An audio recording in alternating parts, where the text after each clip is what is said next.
Madam ఒక doubt madam, నిన్న పేషెంట్కి మన దగ్గర ఓవరీన్ సిస్టెక్టమీ సర్జరీ అయింది కదా మేడం. ఆ పేషెంట్కి సిస్ట్ ఉందని చెప్పారు కదా అండాశయంలో. ప్రతి సిస్ట్కి సర్జరీ అవసరం పడుతుందా మేడం? ఓకే, సో మన పేషెంట్ గురించి మాట్లాడతాము. మన దగ్గరికి వచ్చిన పేషెంట్ 28 years, ముందు 2 సిజేరియన్ డెలివరీస్, అంటే 2 ఆపరేషన్ ద్వారా డెలివరీ అయ్యారు బేబీ ఇద్దరు. అండ్ తను వచ్చిన కంప్లైంట్ ఏంటి అంటే పీరియడ్స్ సరిగ్గా రావట్లేవు, వచ్చినప్పుడు హెవీ బ్లీడింగ్ అవుతుంది అండ్ చాలా పెయిన్ వస్తుంది. నార్మల్ గా కూడా on and of lower abdomen pain వస్తుంది అని తను వచ్చారు. వచ్చినప్పుడు మనం ఎవాల్యుయేట్ చేసి స్కాన్ చేయించాము. స్కాన్ లో 6 centimeter అంతా సింపుల్ ఓవేరియన్ సిస్ట్ అని వచ్చింది. ఓకే, అండ్ తన బ్లడ్ కూడా చాలా తక్కువ ఉండే, సో మనము ఒక 2 బ్లడ్స్ పెట్టించాము.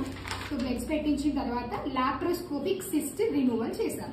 ఓకే, ఫస్ట్ మీరు అడిగినట్టు ప్రతి సిస్ట్ కి సర్జరీ అవసరమా అంటే అవసరం లేదు. బట్ ఎలాంటి సిస్ట్ సర్జరీ చేయాలి అని అంటే మాత్రం సింపుల్ ఓవేరియన్ సిస్ట్ ఉన్నా, అంటే ఎలాంటి క్యాన్సర్ అలా ఏం కాకుండా కూడా 4 centimeters కన్నా ఎక్కువ, 4 centimeterల కన్నా ఎక్కువ ఓవేరియన్ సిస్ట్ సైజ్ ఉంటే మాత్రం సర్జరీ అవసరం పడుతుంది.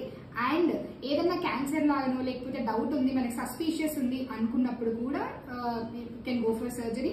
అండ్ వాటితో పాటు పీరియడ్స్ ప్రాబ్లమ్స్ వస్తున్నాయి, ఇంకా అది టార్షన్ అయిపోయింది, టార్షన్ అంటే ఒడిదిడిగిపోవడం అని అంటాము, అలా అయ్యి ఎమర్జెన్సీలో ల్యాండ్ అవుతారు.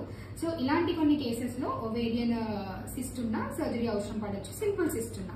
అండ్ లాప్రోస్కోపీ చేయించుకోవడం చాలా best. Laparoscopic cyst removal open అంటే కోసి తీయడం కన్నా లాప్రోస్కోపీతో తీస్తే చాలా బెస్ట్.